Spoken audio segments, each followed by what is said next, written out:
Forget everything you think you know about productivity tech. You've been lied to. More gadgets doesn't mean more gets done. What if a leaner, more deliberate approach to your tech could actually make you 10 times more efficient? Get ready to challenge your assumptions as I unveil the precise essential tech tools that generally amplify output, cutting through the clutter and revealing true productivity. Hello and welcome back to the channel. My name is Jason, and if you haven't been here before, hello and welcome. Here we like to take small steps for big change. Today I'd like to talk to you about the approach that I take when making YouTube videos. I don't have an exact system in place, but the approach I take seems to really work for me. The main goal of what I'm trying to achieve here is trying to keep things simple and streamlined. So the first step I take is deciding on an idea for a video. Once I've done that, I need to think about what style of video I like to make. Is it going to be cinematic? Is it going to be a vlog? Is it going to be a talking head?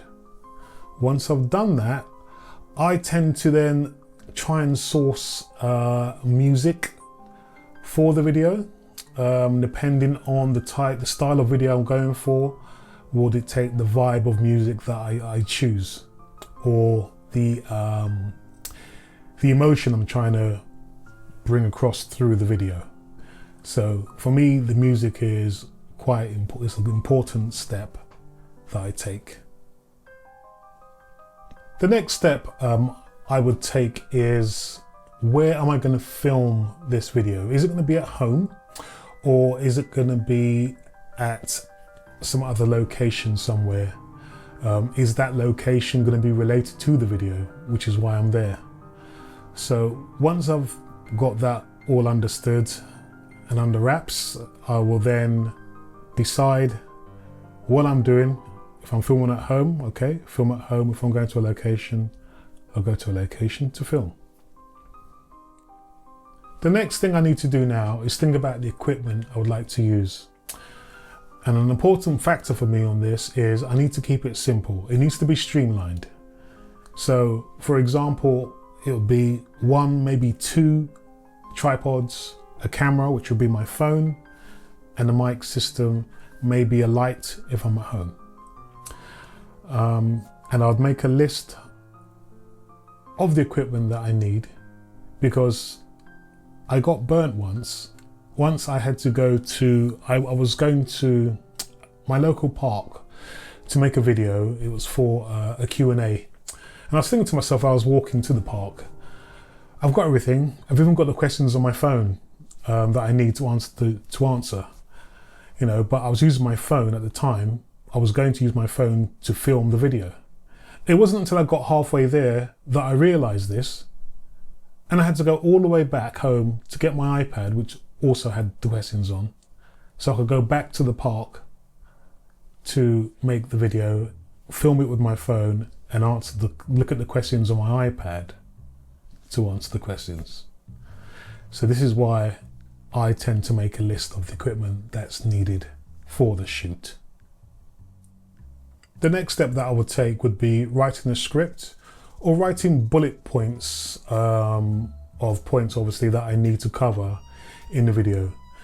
And off camera I will practice and practice and practice these points or lines until I start making fewer and fewer mistakes. And once I get to that point, that is when I will be either in the studio or on location in front of the camera. I will hit record and I will start the video at that point. Once I've got through all my points, I will then stop the video, and I'll take all the clips of the video and put it into my editing software. That'll be the A-roll, the B-roll, and the music. And there I will just cut and edit, and trying to keep the video as concise with a nice flow, nicely paced if I can. And once I've done that, I will then add visual effects if needed, titles and text if needed, and then I'll re-watch the video too many times before I will then post and publish it. Once I've posted and published it, it's a great relief, because it's just like you can just let go now. No need to be so concerned with it anymore. You can now think about the future, which will be your next video. What I do is though, I will save that video on an external hard drive, so I'll have access to it if I need anything out of that video in future videos to come. One thing I tend not to do, which I really should do, well, I don't do it because it's just a time factor thing. I tend to use my iPhone to record YouTube videos at the moment, and I should really use the Apple log, but I don't use it. Like I said, it's just a time thing, but that's one thing in the future I think I would like to experiment with and use. So that is my process that I take for making YouTube videos, and please feel free, if you find any of this information valuable, please, help yourself and try them out for yourself. If you have any questions or comments, please do leave a comment down below. Once again, thank you very much for watching, and I'll see you all next time. Ciao.